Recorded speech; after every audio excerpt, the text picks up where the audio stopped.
Au cœur du désert mexicain, s'étend une parcelle de terre énigmatique où les lois de la physique semblent se dérober. C'est un endroit où les radios deviennent muettes, où les boussoles perdent le nord et où le ciel lui-même semble attirer des visiteurs cosmiques avec une régularité troublante. Cet endroit porte un nom qui alimente les légendes, la zone du silence. Bienvenue dans ce qui est souvent décrit comme le triangle des Bermudes terrestres, un mystère qui captive les scientifiques, les aventuriers et les amateurs de paranormal depuis des décennies.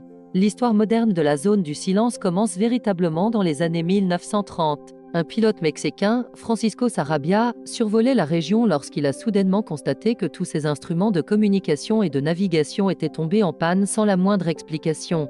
Son expérience, bien que déconcertante, n'était qu'un prélude aux événements étranges qui allaient suivre. Ce n'est que plusieurs décennies plus tard, en 1970, que le mystère a véritablement éclaté sur la scène internationale, attirant l'attention du monde entier. Cette année-là, l'armée de l'air américaine a lancé une fusée d'essai, nommée ATHNA, depuis la base de Green River dans l'Utah. La trajectoire de la fusée était prévue pour la faire atterrir dans une zone contrôlée au Nouveau-Mexique, à des centaines de kilomètres de là.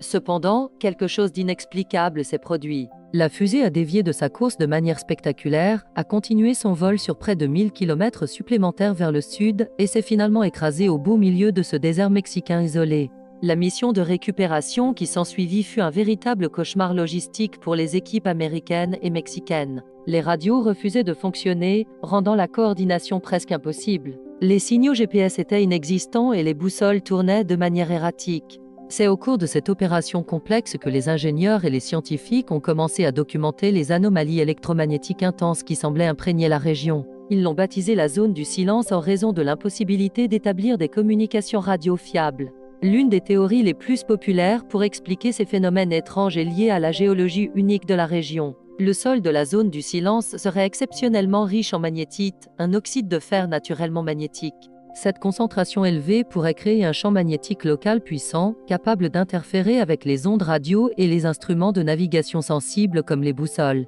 C'est une explication rationnelle qui satisfait de nombreux scientifiques. De plus, il y a des millions d'années, cette région désertique était submergée sous une ancienne mer, la mer de Thétis. Les sédiments marins laissés derrière, combinés à l'activité volcanique passée, ont pu créer une composition minérale unique qui contribue à ces perturbations électromagnétiques. Pourtant, cette explication géologique ne suffit pas à éclaircir tous les mystères, notamment celui qui tombe littéralement du ciel. La zone du silence est également connue pour être un véritable aimant à météorites. Statistiquement, cette petite parcelle de désert reçoit une quantité de micrométéorites bien supérieure à la moyenne mondiale. En 1969, une météorite massive, connue sous le nom de météorite d'Aland, l'une des plus étudiées de l'histoire, s'est écrasée non loin de la zone. Les scientifiques pensent que le champ magnétique intense de la région pourrait effectivement attirer des objets métalliques venant de l'espace, agissant comme un gigantesque aimant cosmique. La composition féreuse de nombreuses météorites les rendrait particulièrement sensibles à cette attraction.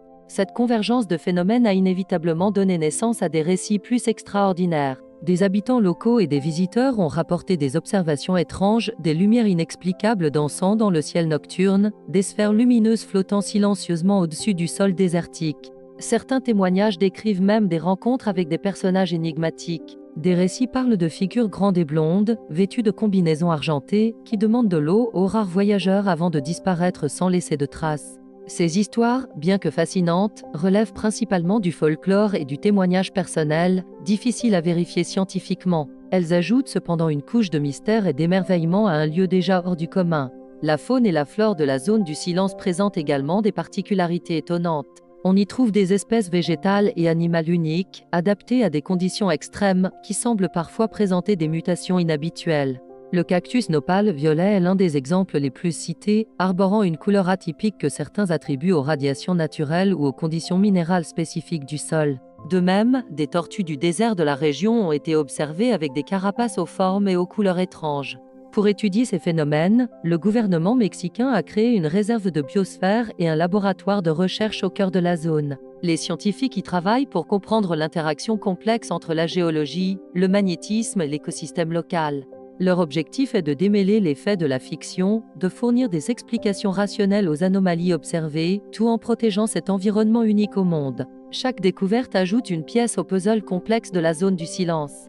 Alors, la zone du silence est-elle un portail vers une autre dimension, un point chaud d'activité extraterrestre, ou simplement un lieu doté d'une géologie extraordinaire? La réponse se trouve probablement quelque part entre la science rigoureuse et le mystère qui nous pousse à explorer l'inconnu. Une chose est certaine, cet endroit isolé du Mexique nous rappelle que notre planète recèle encore des secrets profonds et des merveilles qui défient notre compréhension. C'est un laboratoire naturel où les règles que nous pensions connaître sont constamment remises en question. Si vous êtes fasciné par les mystères de notre monde et les histoires qui dépassent l'entendement, n'oubliez pas de vous abonner à ma chaîne, faites signe oui, pour ne manquer aucune de nos prochaines explorations.